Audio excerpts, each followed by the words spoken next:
He sent me a message. Dad, I know you bought us a house, but my mother-in-law said you won't be here for Thanksgiving.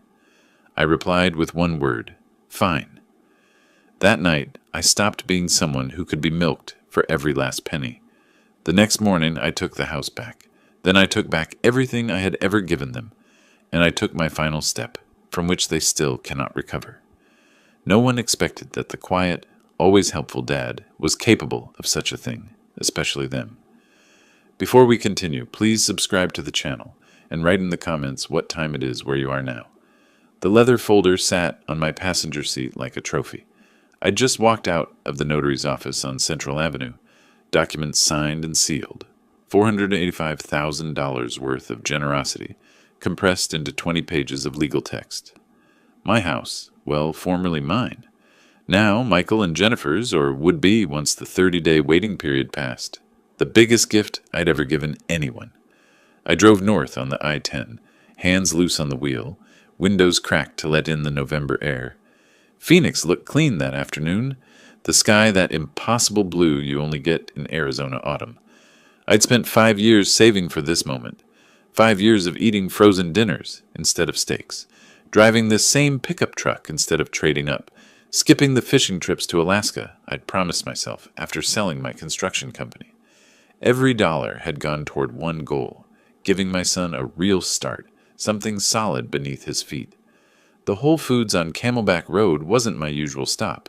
Too expensive, too crowded with people buying organic kale they'd photographed before eating. But this was Thanksgiving, and I wanted quality ingredients. I'd planned the menu for weeks. Herb-roasted turkey, my mother's cornbread stuffing, those honey-glazed carrots Jennifer mentioned liking 3 years ago. I'd even written it down so I wouldn't forget. The produce section smelled like rain and earth. I stood comparing yams when my phone buzzed in my pocket. Michael's name on the screen made me smile. Maybe he wanted to confirm what time I should arrive Thursday. Maybe Jennifer had special requests for sides. I read the message once, then again, then a third time, waiting for the words to rearrange themselves into something that made sense. Dad, I know you just bought us the house, but my mother-in-law doesn't want you coming to Thanksgiving dinner. Jennifer thinks it's better this way. We'll see you another time. My thumb hovered over the screen. Around me, families loaded carts with ingredients for their own gatherings. A man debated turkey sizes with his wife. 2 kids argued over which pie filling their grandmother preferred. Normal people preparing for normal holidays with people who wanted them there. I typed, after everything I've done, the house I just signed over, you're choosing her mother over your own father. Deleted it. Typed, I deserve better than this. Deleted it. Typed, we need to talk. Deleted that too. The phone felt slick in my palm. I'd paid for Michael's wedding 5 years ago, $35,000 for a ceremony Jennifer's parents couldn't afford but insisted upon. Paid for the honeymoon to Bali. Loaned him $15,000 for a car he promised to repay in 6 months. That was 3 years ago. Covered $8,000 in credit card debt he'd called a temporary rough patch. Bought $12,000 worth of furniture when they moved into their rental apartment, because Jennifer wanted everything new, nothing from thrift stores or my garage. And now Patricia, a woman I'd never met, didn't want me at dinner in the house I'd just purchased for her daughter. Excuse me, dear, are you all right? You look pale. An elderly woman stood beside me, concern creasing her face. Her cart overflowed with ingredients for a feast. Family photos decorated her phone case. Fine, I said. My voice sounded mechanical, borrowed from someone else. Just remembered something. I looked at my phone again. The cursor blinked in the empty message field, waiting for wisdom I didn't have. Instead, I typed one word. Okay. Sent it. The shopping cart sat abandoned where I'd left it. Yams and fresh herbs already chosen, already worthless. I walked through the automatic doors into the parking lot. The afternoon sun hit different now. Too bright, too indifferent. Inside my truck, I placed the leather folder on the dashboard. 20 pages. 5 years of sacrifice. 1 text message. My hands found the steering wheel, gripped it. The screen protector cracked slightly at the corner. I hadn't realized I'd been squeezing the phone that hard. The fracture spread like a frozen river, small and contained but permanent. I sat there 15 minutes, maybe 20. Time moved strangely, thick and resistant. Other shoppers loaded bags, drove away, returned, loaded more. Through the windshield, I could see people inside the store, pushing carts, picking through produce, planning holidays with families who wanted them. The phone buzzed again, Michael calling. I watched his name pulse on the screen. Once, twice, 3 times. Then fade to a missed call notification. He'd call again. They always did when they needed something. I started the engine but didn't shift into gear. Just sat there with the idle rumbling beneath me, staring at that leather folder. Inside were documents transferring ownership of a house, bought with retirement money, pension funds, the profits from a business I'd built from nothing over 30 years. All of it wrapped up and handed over to a son who couldn't even fight his wife's mother for one dinner invitation. Another time, he'd written. Not even an apology. Not even his own words, Jennifer thinks. When had Michael stopped thinking for himself? When had my opinion become less important than Patricia's? A woman whose face I'd never seen, whose voice I'd never heard, who nevertheless held enough power to erase me from a holiday in my own house. Not my house anymore. That was the point, wasn't it? I'd given it away, signed the papers. 30-day waiting period before the transfer completed, but the intent was clear, the gesture made. I'd played the generous father, the supportive dad, the walking ATM that produced funds whenever Michael texted about situations or rough patches or temporary helps. How many temporary helps add up to permanent resentment? I shifted into reverse, then stopped. My hand found the glove compartment, pulled out the folder again. I opened it, scanned the first page. Legal language, dense and specific. The notary's voice echoed in my memory. 30-day completion window, standard for property transfers of this magnitude, revocable under certain conditions. I'd barely listened then, too focused on the triumph of generosity, the pride of providing. Now those words meant something different. 30 days, revocable. I closed the folder, placed it back on the dashboard, and shifted into drive. The truck rolled forward through the parking lot, past the Whole Foods where I'd planned to buy ingredients for a family meal I'd never cook, past the shoppers who'd never know how quickly gratitude could curdle into something else. I had thinking to do. The house stayed dark, except for my office. I'd always kept good records, a habit from running gray construction for 30 years, when tracking every expense meant the difference between profit and bankruptcy. Now those same files sat spread across my desk like evidence at a trial. Bank statements, canceled checks, screenshots of text messages where Michael asked for help, always phrased carefully, "Dad, hate to ask, but..." or just until the next paycheck. Or Jennifer's really stressed about money. I'd started at 11 that night, too wired to sleep, and worked backward chronologically. The pattern emerged quickly. Each time I'd helped, and I'd helped often, the calls grew less frequent, the visits shorter, the excuses more creative. June 2018, paid $8,000 toward their credit card debt. Michael called twice that month, then went 6 weeks without contact. September 2019, bought $12,000 worth of furniture for their apartment. Thanksgiving that year lasted 90 minutes before Jennifer mentioned her mother's dinner party they needed to attend. February 2021, covered $5,500 in medical bills after Jennifer's appendectomy. Michael forgot my birthday 3 weeks later. April 2023, loaned $15,000 for a car, still waiting on the first payment. The numbers accumulated into something obscene. I pulled out my calculator, old school, the kind with the paper tape, and ran the total. $230,000, give or take a few thousand for cash I couldn't document, dinners I'd paid for, smaller helps that didn't warrant check writing. $250,000, and I'd been uninvited from Thanksgiving. I opened the house transfer documents again, reading carefully this time. The notary had explained the 30-day completion window, but I'd been too proud to pay attention, too satisfied with my own generosity. Now I read every clause, every condition, every loophole. Transfer of property ownership shall be considered complete upon expiration of 30 days from date of signing, provided no material change in circumstances occurs that would invalidate the donative intent. Material change in circumstances. I read the phrase 3 times, looked up the legal definition on my laptop, Found case law from Arizona courts about revoked gifts. The precedents were clear. If a recipient demonstrated sufficient ingratitude or hostility, the donor could rescind the gift during the waiting period.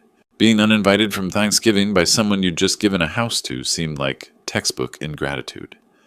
Around 3 in the morning, I made coffee. Not the instant kind I usually drank, but the good beans I saved for occasions. No occasion now, I just needed the ritual, the familiar motion of grinding and brewing and pouring.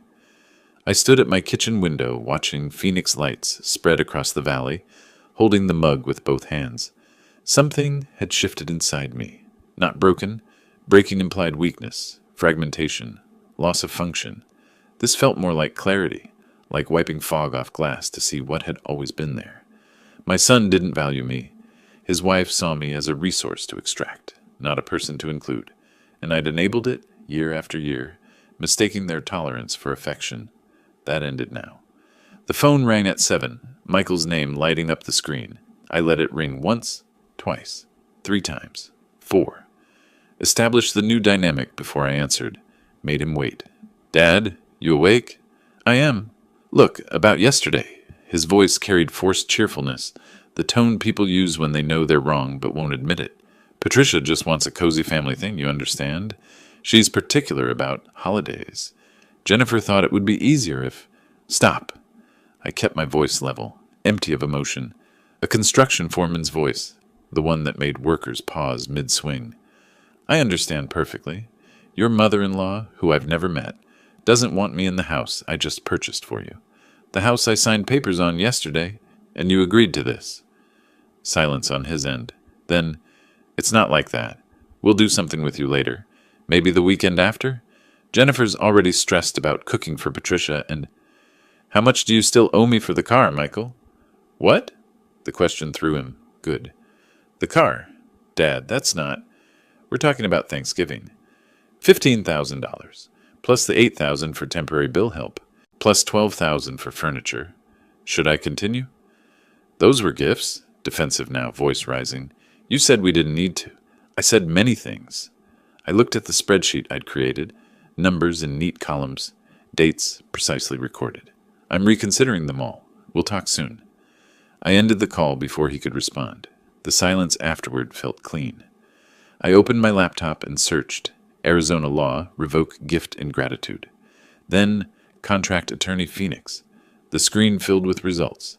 I clicked through websites, reading attorney bios, looking for someone who'd understand that this wasn't about money or property, or legal technicalities. This was about respect, about teaching a lesson that should have been learned years ago. By 9, I'd narrowed my search to 3 firms. By 10, I'd drafted an email to Harrison and Associates, the attorneys I'd used when selling gray construction. They knew me, knew I wasn't frivolous or vengeful, knew that when I said I needed something done, I had good reason. The email stayed brief, summarized the situation: house gift, immediate exclusion, desired to explore options for revoking the transfer, attached scanned copies of the signed documents, mentioned the 30-day window, requested urgent consultation. I hit send before I could second-guess myself. The accordion file Jennifer had mocked. "Why do you keep every receipt? Are you hoarding paper now?" Sat on the corner of my desk. I pulled it close, flipped through years of documented generosity, wedding expenses, car loan paperwork, furniture receipts with Jennifer's signature on the delivery forms. Everything preserved, everything provable. She'd called it hoarding. I called it vindication. My phone buzzed with a text from Michael. "Dad, please don't be upset. We can work this out." I didn't respond. Let him wonder. Let him sweat. Let him realize that the ATM had shut down, that the free ride had ended, that actions carried consequences even when you'd spent years protected from them. By noon, my inbox chimed. Harrison and Associates. "Mr. Gray, we can see you tomorrow at 2 p.m.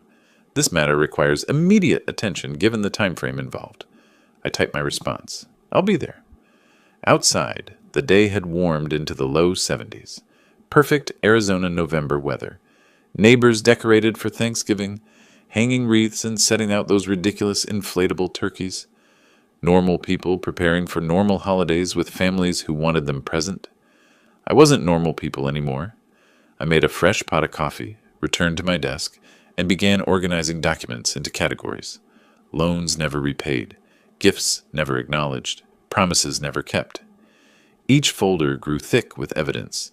Each page told the story of a father who'd given everything and received nothing except a text message uninviting him from the house he'd bought.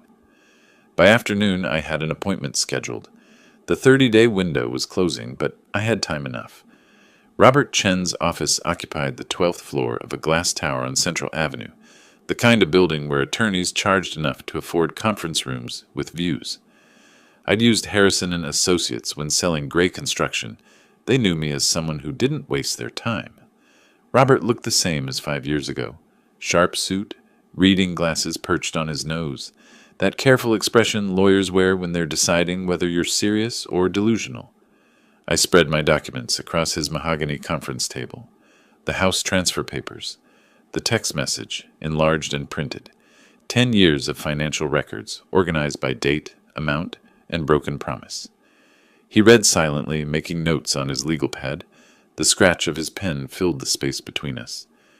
"Tell me about Arizona's gift revocation laws," I said. Robert tapped his pen against the pad. "You're talking about Section 25-211, gross ingratitude. A donor can revoke a gift if the recipient demonstrates conduct that would justify disinheritance. It's rarely invoked, but when it is," he gestured at my documents, "cases like this. Substantial gift, followed by immediate rejection or hostility. Being uninvited from Thanksgiving after purchasing someone a house, that qualifies? Textbook example." He pulled a statute book from his shelf, slid it across the desk with one finger marking the page. "The precedent is clear. The 30-day transfer window gives you legal standing. With this documentation," he gestured at the text message, "we file today." I signed the revocation papers with the same pen I'd used 3 days earlier for the original documents. Different paperwork, same blue ink. The irony registered somewhere in my mind, but I didn't comment. Just signed my name and slid the papers back. "I want everything documented," I said. "I may need more from you soon." Robert's expression didn't change. "Understood?" Amanda Foster, the notary who'd handled the original transfer, filed the revocation with Maricopa County that afternoon. By morning, a certified letter was en route to Michael's workplace. 2 days later, I was in the parking garage beneath Robert's building, discussing a separate matter, when my phone buzzed. Michael's name appeared on the screen. I let it ring twice. Needed that moment to prepare. "Hello, Michael. What the—" His voice cracked, somewhere between rage and panic. "Dad, what is this? A revocation of gift? You can't do this. We've already told everyone. Jennifer's parents came to see the house. We posted pictures. People at work know." I leaned back against my truck. The concrete garage amplified his voice, made it echo. "You told everyone before it was officially yours," I said. "Poor planning." "This is insane. Over one dinner? You're destroying our future over one holiday." "No, Michael." I kept my voice level, empty of heat. "You did that when you chose her mother over your father. I'm just correcting my mistake." The silence stretched. I could hear breathing on his end, someone saying something in the background. Then Jennifer's voice, sharp and close. "Let me talk to him." Rustling sounds. She'd grabbed the phone. "You manipulative old man!" Jennifer's voice dripped venom. "After everything we've done for you, the visits, the calls, dealing with your constant expectations, you think money means you own us?" I pulled up the spreadsheet on my phone, read from the screen. "Everything you've done?" I kept my tone flat, mathematical. "Let me refresh your memory. 35,000 for a wedding I wasn't consulted on. 15,000 for a car you still haven't repaid. 8,000 in temporary help that became permanent. 12,000 in furniture, and a house you'll never live in. That's what I've done." "What exactly have you done?" We included you in our lives. That should be enough." "It wasn't." I disconnected before she could respond. The garage went quiet. Somewhere above me, traffic hummed on Central Avenue. Normal people driving to normal destinations. Their families probably intact, probably functional. I sat in my truck for 20 minutes, engine off, feeling the emptiness where something used to be. Not triumph, not satisfaction, just absence, like a tooth pulled. You keep touching the gap with your tongue, confirming it's really gone. The house had been the opening move. Michael and Jennifer would scramble now, panic, maybe fight back. Patricia would advise them, poison them further against me. I needed to stay ahead. The letter I'd asked Robert to draft, the loan repayment demand, would arrive by the end of the week. The certified letter arrived on a Saturday morning. I wasn't there to see it, but I could picture the scene clearly enough. Jennifer signing for it, tearing open the envelope, her scream bringing Michael running from the shower. Robert had been thorough, every loan itemized, every check copied, every text message where Michael promised just temporary dad attached as evidence. The total came to $35,000, payment due within 60 days. I sat in my office that afternoon when Robert called to confirm delivery. "They received it," he said. "Signed for at 9:43 this morning." "Good. You sure about this, Stanley? It's aggressive.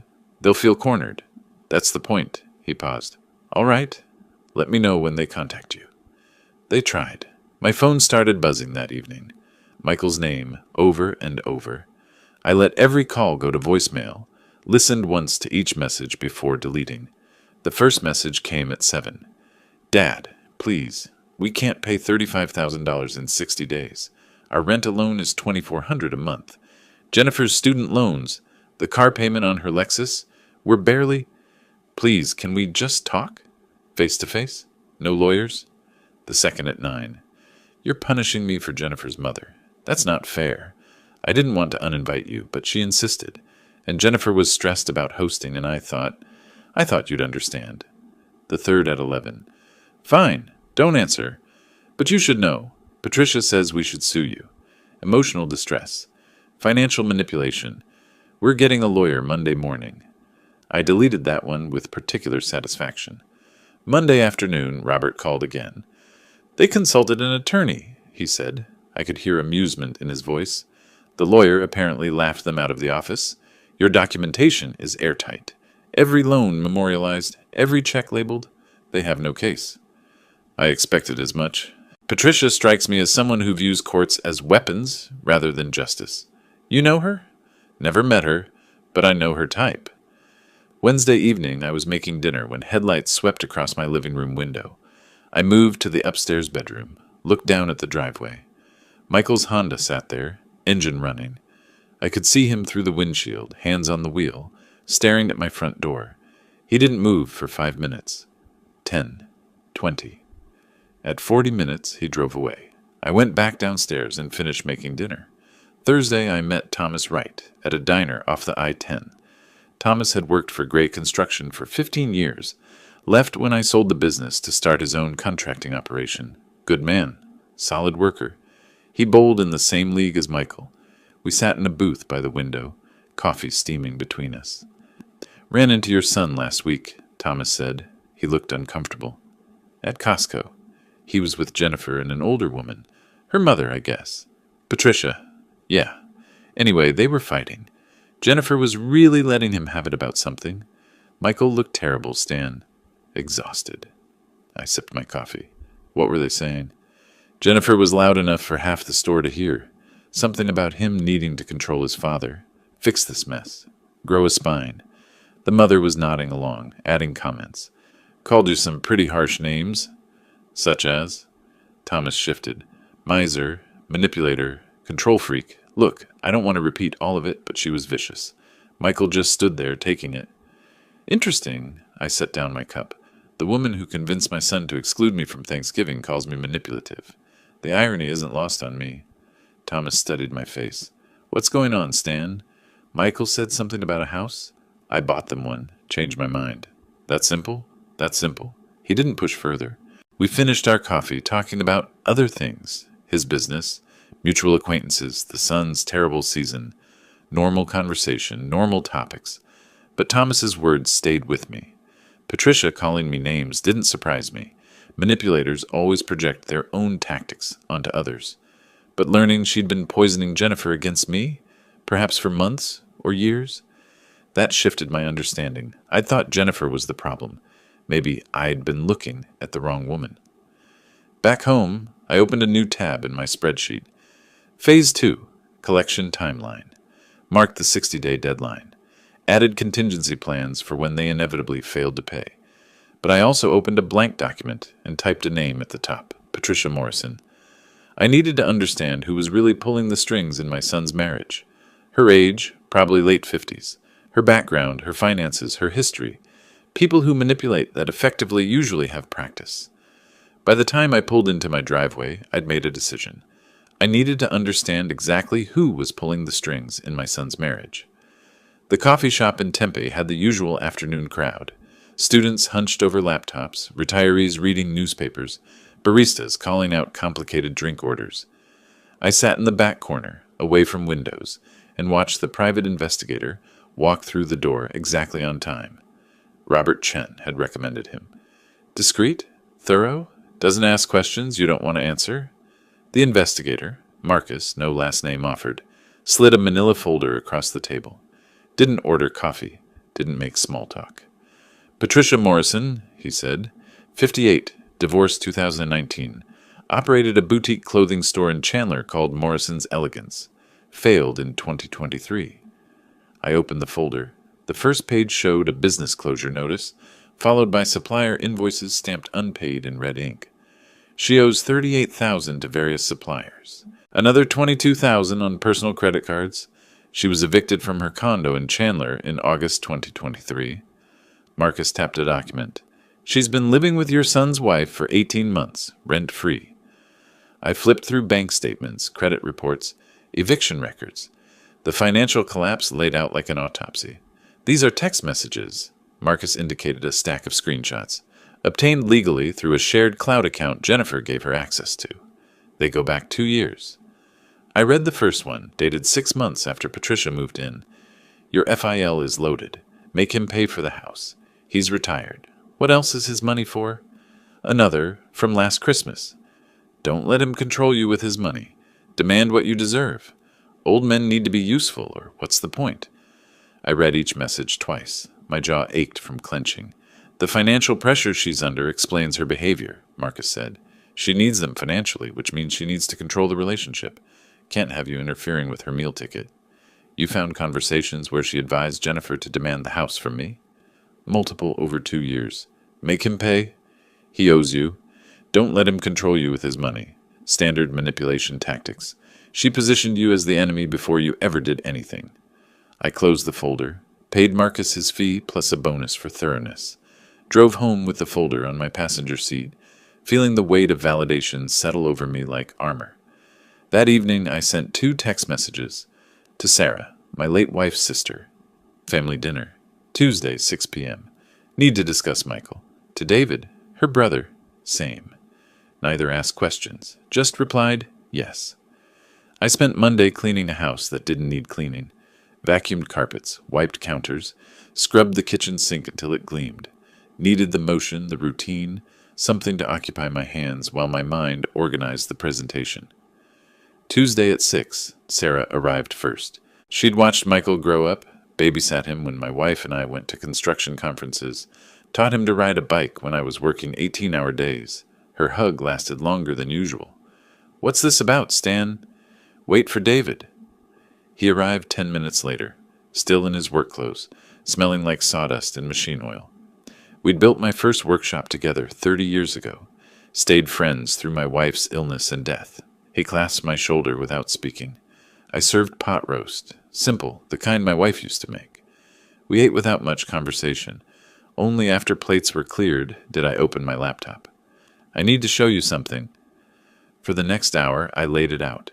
The house gift, the text message excluding me from Thanksgiving, the revocation, the loan demand, and then Patricia's report, bankruptcy, parasitic living situation, 2 years of documented manipulation. Sarah's eyes filled with tears, not sadness, fury. Stanley, I knew Jennifer had changed toward you, but I didn't realize Patricia has been poisoning her against you this whole time, while living off them. For 2 years, apparently.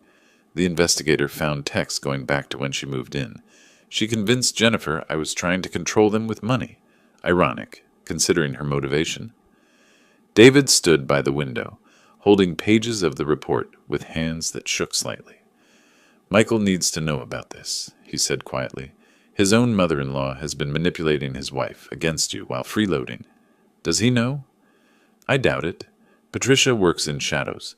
But he's about to find out, when family starts asking questions. Sarah pulled out her phone. I'm calling him right now. She walked to the living room. I heard her voice, controlled at first, then rising. Michael, it's Aunt Sarah. Your father invited David and me over tonight. He showed us everything, the house, the money, Patricia's debts, the text messages. How could you exclude him from Thanksgiving? After everything he's done? After what your mother would have wanted? Michael's voice came through faintly, defensive. Sarah cut him off. Jennifer's mother is a manipulator with $60,000 in debt who's been living off your wife for 2 years. Your father documented everything. The whole family knows now, Michael. We're all ashamed of how you've treated him. She made 2 more calls that night, her daughter, David's son. By morning, the extended family network was buzzing. Over the next 3 days, my phone stayed quiet, but Thomas Wright sent screenshots. Cousin Jennifer on Mom's side texting Michael, "We all know what you did to Uncle Stan." Aunt Margaret removing Jennifer from the family Facebook group. Old photos from past Thanksgivings being reposted with pointed captions. Remember when family actually meant something? I saved each screenshot to my documentation folder. Didn't smile, didn't gloat. Just watched the social pressure build like water behind a dam. Thursday evening, Thomas called. Saw your daughter-in-law at Target. She looked like she'd been crying. Turned around and walked out when she spotted me in the electronics section. Patricia still living with them? According to Michael, yeah. He mentioned it at bowling last night. Said something about his mother-in-law not understanding boundaries. The cracks were showing. Friday morning, my phone rang. Sarah. Michael called me back. He was different, quieter. Asked if I really believed he'd treated you badly. I told him yes, absolutely, and your mother would be heartbroken. He didn't argue. Just hung up. The family knew the truth now, but truth doesn't pay debts. In 3 weeks, the deadline would arrive, and I wondered what Michael would sacrifice first. The rejection letters arrived like verdicts. Chase Bank. Unfortunately, your debt-to-income ratio exceeds our lending guidelines. Wells Fargo. Your application cannot be approved at this time due to insufficient collateral and recent credit inquiries. Bank of America. We are unable to extend credit based on current financial obligations. I didn't see these letters, but Thomas did. He'd bumped into Jennifer at a coffee shop, watched her sit alone at a table covered in paperwork, her phone face down beside a calculator that displayed numbers she kept re-entering as if different inputs might produce different mathematics. Thomas texted me a photo from across the room. I could see the bank letterhead, the defeated slope of her shoulders. 3 weeks had passed since the family dinner. The 60-day deadline for the loan repayment loomed 5 days away. Michael and Jennifer had $4,800 in savings. They needed $35,000. The math murdered hope. Thursday evening, I learned this later from multiple sources, Jennifer sat at their dining table with every bill, every statement, every shred of financial documentation they owned. Michael stood behind her, watching her calculate their way out of a problem that had no mathematical solution. The bank said no. Jennifer's voice was brittle with panic. Again. That's 3 banks, Michael. Our debt to income is too high. They won't touch us. We have $4,800 in savings and need $35,000 in 7 days. What are we going to do? Sell the car, Michael said. His voice sounded hollow, rehearsed. List the furniture. Borrow from your parents. Something. My parents already think we're failures, and your father, is destroying us. Can't you do something? Anything? Patricia sat in the living room, pretending not to listen. She'd been making phone calls all day, reaching out to friends she claimed could help. Jennifer and Michael had listened to each call end with excuses and apologies. Now Patricia tried again, dialing someone named Linda. I know I still owe you from last year, but this is different. No, I understand. Okay, goodbye. She hung up, turned to Jennifer with a forced smile. She can't help right now, but I have other friends. No, you don't. Jennifer's voice broke. You have debts and excuses. You promised you could help us. You said family sticks together. You told me to stand up to Stanley, and now we're drowning because I listened to you. I was protecting you from his manipulation. He uses money to control people. Michael spoke quietly, dangerously. No, Patricia, you do. You've been living here rent-free for 18 months. You convinced Jennifer to demand things from my father, while you contributed nothing. I want you gone by tomorrow. The silence that followed felt geological. You can't throw me out. I'm Jennifer's mother. Jennifer stood up from the table. Michael's right. Pack your things. Patricia left Saturday morning. No goodbyes, just the click of the door and the weight of absence. By then, Jennifer had already posted her Lexus on every sales platform she could find. Facebook Marketplace, AutoTrader, Craigslist. The listing price, $26,000, $4,000 below market value. Desperation has a smell. Buyers recognize it. Tuesday afternoon, I was at my desk reviewing contracts when I glanced out the window. Michael's Honda sat in the company parking lot. I checked the time. 2:47 p.m. I returned to my work, took 3 phone calls, reviewed 2 bids, made notes for Thursday's meeting. At 5:30, I gathered my things and headed to the parking lot. Michael's car was still there. He got out when he saw me, walked toward my truck with the posture of someone who'd already lost. Dad, please, just hear me. We communicate through Robert now, Michael. You know that. We can't get the money. His voice cracked. The bank said no. We're selling Jennifer's car, selling furniture, but we'll still be short. Can we work out payments? A plan? Something? I didn't get out of my truck. Kept the window down, engine running. You had 60 days. You chose to spend 3 weeks panicking instead of acting. The deadline is Friday. Full payment or Robert files and suit Monday morning. Those are your options. I'm your son? The words hung between us. I looked at him. Thinner than a month ago, exhausted, trapped. You were my son when you excluded me from Thanksgiving, I said. Each word came out measured, cold. You were my son when you let Patricia manipulate your wife against me. You were my son when you spent 10 years treating me like an ATM. Now you're a debtor. Pay what you owe. I rolled up the window, drove away. In my rearview mirror, Michael stood in the parking lot, alone. That evening, Thomas called. Saw Michael and Jennifer at the used car lot on Mill Avenue. She was crying while they negotiated trade-in value. Manager was lowballing them. $15,000 for a Lexus worth $28,000. Desperation pricing. They took it. Did they reach the full amount? Not even close. Maybe $22,000 total with furniture sales. They're still $13,000 short with 2 days left. Then they'll need to decide what matters more, pride or consequences. Friday morning arrived, deadline day.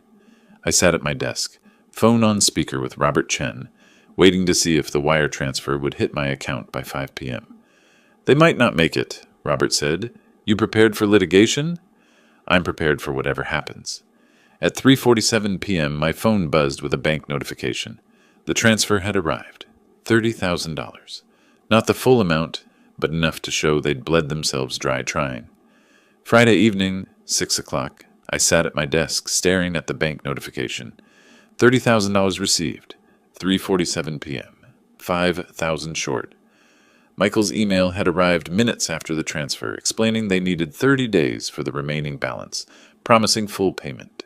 The words read like a hostage negotiation, desperate, careful, aware of consequences. I called Robert. They sent 30,000, I said, 5 short. Michael's email says they need 30 days for the remainder. Your options. Accept as settlement. Demand immediate payment of balance. Or create a formal loan agreement for the shortfall. Option 3. Formal loan agreement. 8% annual interest. Monthly installments. 12 months. Make it legal. Make it official. Make it impossible to ignore. Robert paused. That's punitive, Stanley. The interest alone is appropriate for unsecured debt to a borrower with proven poor credit judgment. Draft it. The loan agreement arrived in my inbox Sunday morning. I read every clause, signed it electronically, and forwarded it to Michael without comment. No explanatory email, no softening language, just the contract, cold and binding. What I didn't see, but learned later from Thomas, was how they'd scraped together that $30,000. Jennifer's parents had arrived Thursday with a cashier's check. Her father set it on the counter without embracing his daughter, his face carved from granite. The disappointment radiated like heat from pavement. 10,000, he'd said. That's what we can spare without damaging our retirement. You'll repay it within 2 years. 5% interest. Monthly installments. Understood? Jennifer barely whispered. Dad, I don't want to hear it. Your mother and I raised you better than this. Treating family like ATMs. Listening to Patricia's poison. I'm ashamed, Jennifer. Truly ashamed. They'd borrowed another 5,000 from friends, a couple from Jennifer's marketing firm. Brian had insisted on a promissory note, the transaction transforming friendship into business. Nothing personal, he'd told Michael. Just protecting myself. Sign at the bottom. Michael signed. Watched another relationship die in the space between trust and documentation. The Lexus sale had brought 15,000. Furniture another 2,000. Every CD cashed. Every safety net shredded. They'd bled themselves dry and still came up short. Sunday morning, the Patricia situation detonated. Jennifer found her mother's suitcase in the hallway, and something snapped. The screaming match lasted 20 minutes. Accusations flew like shrapnel. Broken promises, empty guarantees. 2 years of manipulation disguised as maternal concern. You're throwing me out? Patricia's voice hit that dangerous pitch. After everything I've done for you? I'm your mother. Everything you've done? Jennifer's exhaustion had transformed into something sharp. You moved in rent-free, maxed out my patience, turned me against Stanley, and when we needed help, you promised money you didn't have. You didn't protect me. You used me. Get out. Patricia grabbed her suitcase, paused at the door. You'll end up alone and broken, just like your father-in-law. That's what happens to ungrateful children. Jennifer slammed the door so hard the frame cracked. Late Sunday night, Michael and Jennifer sat in their stripped-down living room. Empty wall where the console table had been, missing armchair, just a couch and coffee table remaining, furniture as metaphor.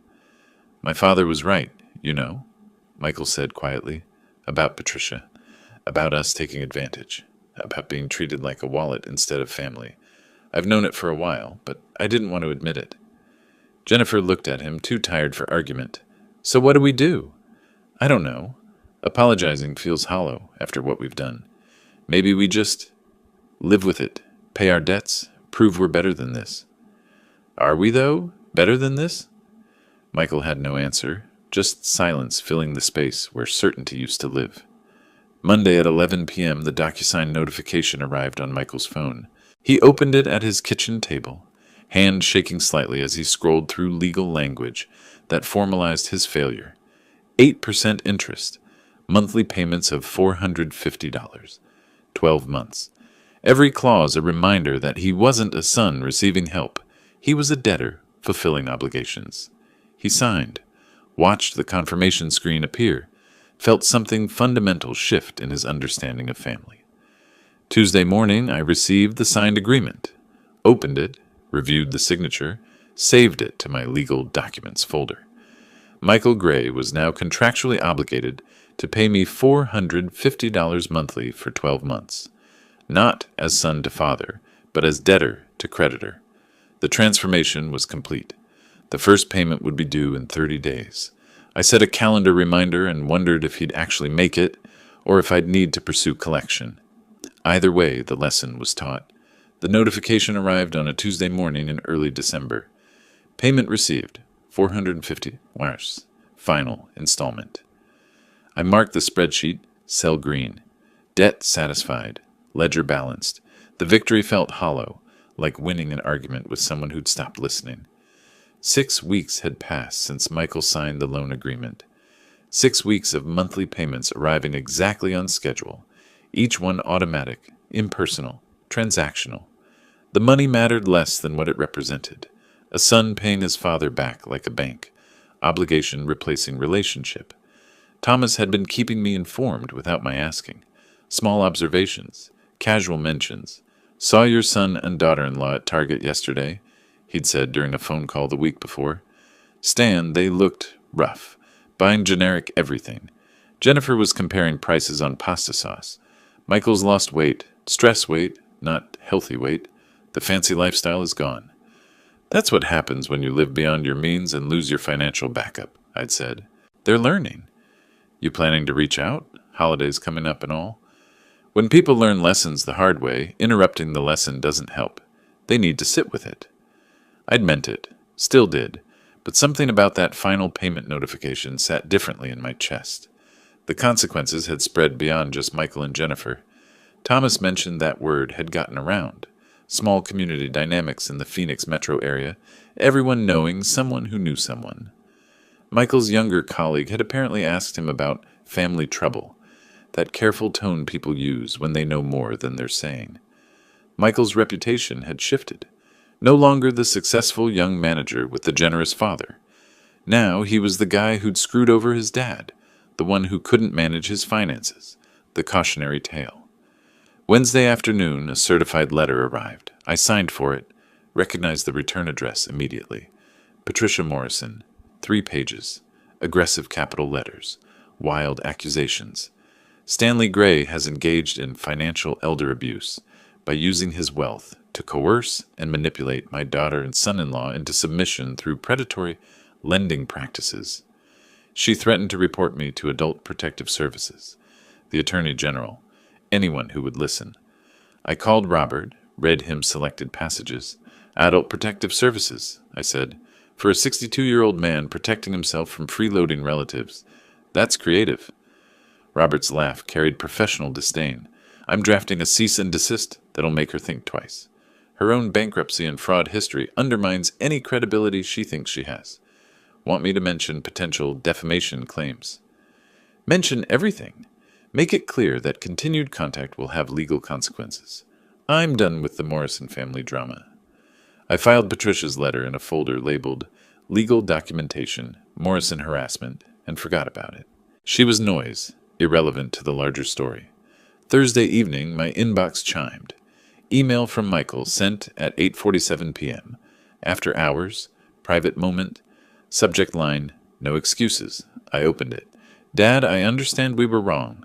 Not just about Thanksgiving, but about everything. The years of taking without appreciating, treating you like an obligation instead of a person, letting Jennifer and Patricia influence me against my better judgment. I don't know if I can fix this, but I want to try. Not because I want something from you, but because you deserve better than the son I've been. Michael, I read it 3 times, looked at the timestamp, noticed what wasn't there. No requests, no justifications, no attempts to minimize his actions, just acknowledgement, raw and plain. I closed my laptop and walked away. Friday, I opened a reply draft, typed 5 different versions. Forgiveness, continued coldness, cautious acceptance, conditional reconciliation, complete rejection, saved all 5 without sending any. Let silence do its work. Saturday, Thomas sent me Facebook screenshots. A holiday post from Jennifer's account, background visible. Sparse apartment, cheap artificial tree, discount decorations. The visual poverty of consequences. I saved the images to my documentation folder. Evidence of lesson learned. Sunday, I opened Michael's email again. Read it for the 10th time. Studied the sentence structure, the word choice, the absence of manipulation. You deserve better than the son I've been. 3 years too late, but at least he finally saw it. Monday morning, I sat at my desk with the cursor blinking in an empty reply field. 5 draft responses waited in my documents folder, each one a different path forward, or backward, or nowhere at all. I hadn't decided which Michael deserved, or which I needed to send. The email sat unanswered for 3 days while I decided whether redemption was something earned or given. On the 4th day, I closed my laptop and drove somewhere I hadn't been in months. I needed to think, and thinking required different surroundings. The mountain overlook north of Cave Creek offered what my office couldn't: silence without walls, space without technology, the kind of emptiness that lets clarity form like ice crystals in winter air. I sat on my truck's tailgate for 3 hours, Michael's email loaded on my phone. Read it between long stretches of staring at the Sonoran desert landscape stretching toward mountains that didn't care about family drama or financial revenge. The question wasn't whether Michael deserved forgiveness. I knew forgiveness was something you do for yourself, not the other person. But engaging with his transformation risked reopening wounds that had finally started forming protective scar tissue. You deserve better than the son I've been. I read the line again. Studied the absence of excuses, the lack of requests. Just acknowledgement, raw and plain. A hawk circled overhead, hunting. Patient, strategic, waiting for the right moment. I closed my phone and drove back to Phoenix. 2 weeks passed. I didn't respond to Michael's email. Let him sit with uncertainty the way I'd sat with exclusion, humiliation, betrayal. Tuesday afternoon, I was at my construction office reviewing bid proposals when movement in the parking lot caught my eye. Michael's Honda pulled into a spot at 2:15, engine shut off, windows up. He didn't get out, just sat there. I watched from my second-floor window for 20 minutes, observed his body language, head down, hands clasped, no phone scrolling, just waiting with the patience of someone who had nothing left to lose. I had a choice: ignore him, leave via the back exit, go home, or face the conversation that had been building since that Thanksgiving text message. The hawk had found its moment. I descended the stairs slowly, stopped at the conference room, propped the door open, conversation yes, privacy no, professional distance maintained, then walked to the building entrance. Michael stood when I appeared in the lobby, looked smaller somehow, not physically, but in presence. The confidence and entitlement that used to armor him had been stripped away like paint from old furniture, revealing raw wood underneath. "Dad," his voice carried uncertainty. "Thank you for not turning me away. I know I don't deserve—" Conference room, 5 minutes. We walked without words, footsteps echoing on tile. I sat across the table, not at the head, and gestured for him to speak first, placing the burden of opening on the person who broke things. "I don't know where to start." Michael's hands twisted together. "I've practiced this 100 times, but now, I'm just going to say it. I used you. For years. I treated you like an ATM instead of a person, let Jennifer and Patricia poison my perspective, and convinced myself it was normal, because you never complained. I let you be hurt, excluded, disrespected, and I didn't defend you because it was easier not to."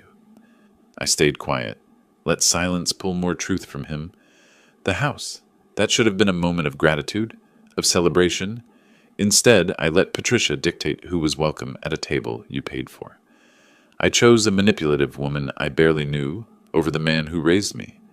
And when you revoked it, when you demanded repayment, I was angry, furious, because I'd convinced myself I deserved your money without your respect.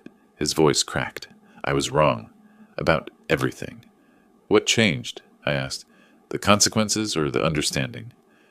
Tears came then. Real ones. The kind you can't fake. Both. At first it was just panic. The money, the house, the humiliation. But somewhere in selling our car, borrowing from friends, seeing you refuse to even talk to me, I realized you weren't punishing me. You were showing me the truth I'd been avoiding. That I'd become someone my mother would be ashamed of. Someone you had every right to walk away from. I leaned forward slightly. "You're my son, Michael. I've never stopped loving you. Even when I revoked the house, demanded repayment, refused your calls. That was love, not cruelty. Letting you continue using me would have been cruelty. To both of us. Can you forgive me?" The question hung between us like smoke. "Eventually, maybe," I said. "But forgiveness doesn't mean things go back to how they were. Trust isn't rebuilt with apologies. It's rebuilt with consistent actions over time. You want a relationship with me? Earn it. Show me, month after month, that you've changed. No grand gestures, no dramatic promises, just steady, respectful behavior." Michael nodded, wiping his eyes. "I understand. And Jennifer. She wants to apologize too. She's been going to counseling with me. We're working on everything. The entitlement, the manipulation, the damage Patricia did. She knows she played a huge role in this. I'm glad you're getting help, but I need you to understand something. This is your last chance. I'm 62 years old. I don't have time for cycles of betrayal and reconciliation. If this happens again, if you or Jennifer treat me as less than I deserve, I'm done. Permanently. No dramatic exit, no explanations. Just boundaries that don't bend. It won't happen again." Michael's voice carried firmness I hadn't heard in years. "I swear on everything I have left, which isn't much, that I'll prove I'm worth having as a son." I stood, extended my hand for a handshake, not a hug. "Then let's start small. Coffee next week, public place, 1 hour. We'll see how it goes." Michael took my hand, gratitude flooding his face. Thank you, Dad, for not giving up on me completely. I paused at the door. I gave up on the son you were. I'm meeting the son you're trying to become. Don't disappoint me again. I watched him walk to his modest Honda, shoulders less burdened than when he'd arrived. The 5-minute conversation had stretched to 20, but I didn't regret the time. Coffee next week would be the test. Whether he showed up, how he acted, what he said when there was no crisis forcing honesty. I drove home feeling something I hadn't felt in months. Not hope exactly, but possibility. And that was enough for now. 3 weeks of gradual reconnection. 2 coffee meetings, both at public cafes, both exactly 1 hour, both surprisingly comfortable.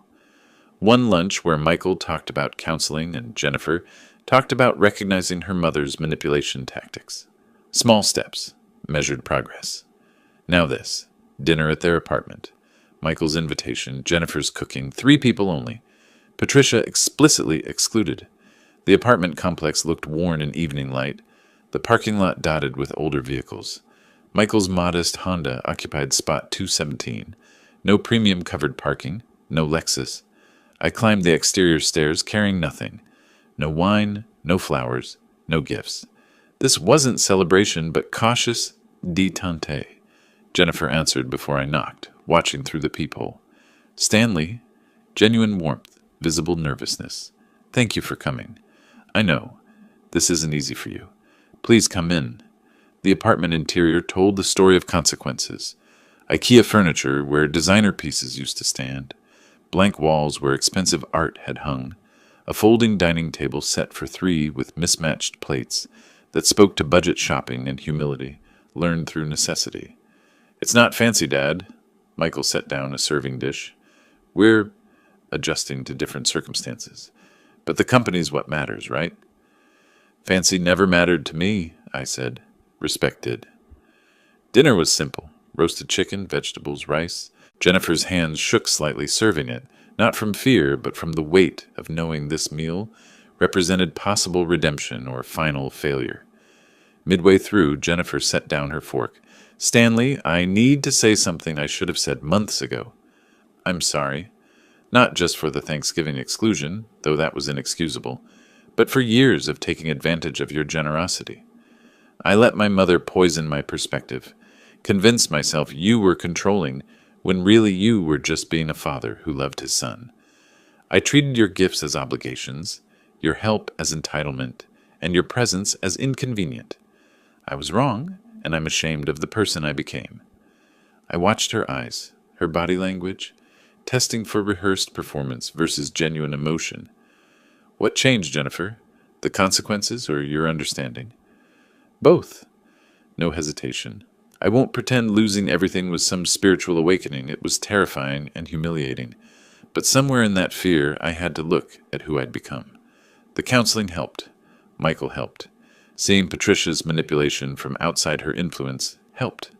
I realized I'd tried your respect for her approval, and her approval was worthless. Michael reached for Jennifer's hand. Dad, you taught me something these past months that I should have learned as a kid. Strength isn't just providing for people. Sometimes it's refusing to. You showed dignity by walking away from people who didn't value you. I want to be that kind of strong. I set down my fork, gave them complete attention. I appreciate the words, both of you, but I need you to understand something clearly. This is your last opportunity. I'm 62. I don't have 20 years to see if you've really changed. I have maybe, if I'm lucky, 20 good years left. I won't spend them being used, manipulated, or disrespected. I love you both. Yes, Jennifer, even you. Because you're my son's wife and you're working on yourself. But love doesn't mean accepting abuse. If this happens again, if either of you falls back into old patterns, I'm done. No drama, no arguments, just boundaries that don't bend. They stayed silent for 30 seconds, digesting the weight of my words rather than immediately responding with promises. That silence convinced me more than any reassurance could have. We understand, Jennifer finally said. You shouldn't have to say this at all, but we've earned the warning. You'll see it, Dad, Michael added, not in words, but in actions. We're going to prove we're worth having in your life. I'm here tonight because I want to believe that. Keep showing me. The conversation shifted to lighter topics. Michael asked what I'd been doing with my time now that I wasn't managing their chaos. Actually, I bought property. Small cabin in the mountains near Prescott. Nothing fancy, just a place to get away. I'm learning to spend time with people who value me, which turns out to be a shorter list than I thought. But quality over quantity. Jennifer's interest seemed genuine. That sounds perfect for you. Private, peaceful. Would you ever invite us up there? Maybe. Someday, if we get there. I was honest with them. It's a place for people I trust, and trust is still being rebuilt. But it's possible. That's more than I could have said 2 months ago. At the door, Michael extended his hand. Same time next month? Jennifer makes a good pot roast. I shook his hand, not hugging yet. Next month, we'll see how it goes. One dinner at a time. Thank you for giving us this chance, Jennifer said. We won't waste it. See that you don't? I drove home through quiet Phoenix streets. Windows down, January air cool against my face. The revenge had served its purpose. Not destroying them, but teaching consequences. Restoring my dignity. Establishing boundaries that protected me. Robert had helped me update my will the week before. Michael remained my heir, but with trust conditions and protections ensuring no repeat of exploitation. The cabin purchase had finalized yesterday. My personal refuge. Invitation-only space representing reclaimed autonomy. Regular but measured contact would continue. Monthly dinners, occasional coffee, rebuilding without pressure or financial entanglement. Patricia remained permanently excluded. Jennifer maintained no contact, and she'd become irrelevant to our lives. I didn't feel triumph, just peace. Not because of revenge, but because of restored dignity. I'd learned to set boundaries, to value myself enough to walk away from disrespect, to build a life on my terms. The mountain cabin waited for the weekend after next. My space, my rules, my peace. Michael and Jennifer would have to earn an invitation there, but tonight showed they might actually deserve one eventually. I'd learned the hardest lesson. Sometimes love means walking away, and dignity means deciding who walks back. If you like this story, please like this video, subscribe to the channel, and share your impressions of this story in the comments. To listen to the next story, click on the box on the left. Thank you for watching.